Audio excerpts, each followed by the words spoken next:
আপনি? আমি কি বলে নাম কি?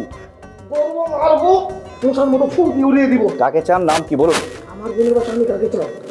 আয়তা চাউলের একজন। আমার নাম সাদ্দাম। স্যার সাদ্দাম নামের কাউকে চিনেন? হ্যাঁ হ্যাঁ হ্যাঁ, ছেড়ে দাও, রুদ্রকে ছেড়ে দাও। আমার শ্যালো।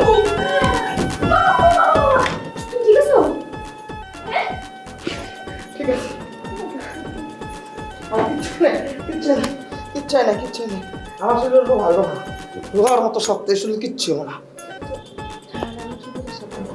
আমি কি বলে সাবধান করছিলাম আশেপাশে পুরুষ ভয়টা ছিল কিন্তু আমার কিচ্ছু না, দেখালো। আমার শ্যালো, গায়ের জোর যতটা না, চাপার জোর আবার অনেক বেশি।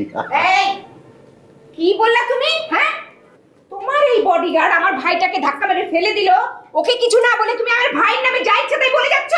তোমার ভাইয়ের যে ট্যামা শরীর, ও যদি ধাক্কা দিত, তোমার ভাইয়ের তো হাড্ডি মাংস আলাদা হয়ে যেত, খুঁজেই পেত না। ও তো নিজের ভুঁড়ির ধাক্কায় পড়ে গেছে। এই একবার কথা বললে তুমি? হ্যাঁ, ও নিজে ঘুড়ি ধাক্কায় নিজে পড়ে গেছে, ও ধাক্কা দিছে। তুমি আমার বাপের বাড়ি কাউকে দেখতে পারো না, কিন্তু আমার বাপের বাড়ি কাউকে অপমান করতে পারো না।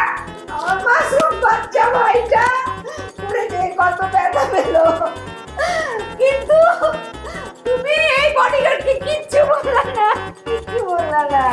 ওর ভাইটাকে এক্সকিউজ মি ম্যাডাম, সাদ্দাম সাহেব কি আপনার আপন ভাই? হ্যাঁ, কেন?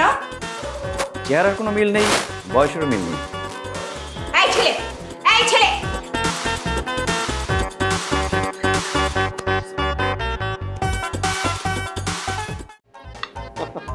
নে ভাই খা। এত খাইছ না রে ভাই, গ্যাস সিলিন্ডারের মতো ফাইটা তুইও মরবি, আমাকেও পারবি। এই আমার ভাইরে এত খাইতে কই দেখলা তুমি? তুমি জানো ও ছোটবেলায় যা খাইতো তার 3 ভাগের 1 ভাগও এখন খায় না। তোমার মুখ লেগে লেগেই তো ওর সব রুচিটা নষ্ট হয়ে গেছে। এই কারণে আমি বড় এই বাসায় আসতে চাই না, জানো? খাওয়ার করে দেয় না তুই খা। দেই না রে ভাই, ওটা দেই না। এমনিতেই তো তোর এইসব কারণে বিয়ার ডেট এক্সপায়ার হয়ে গেছে, এখন তো লাইফটাও এক্সপায়ার হয়ে যাওয়ার পর।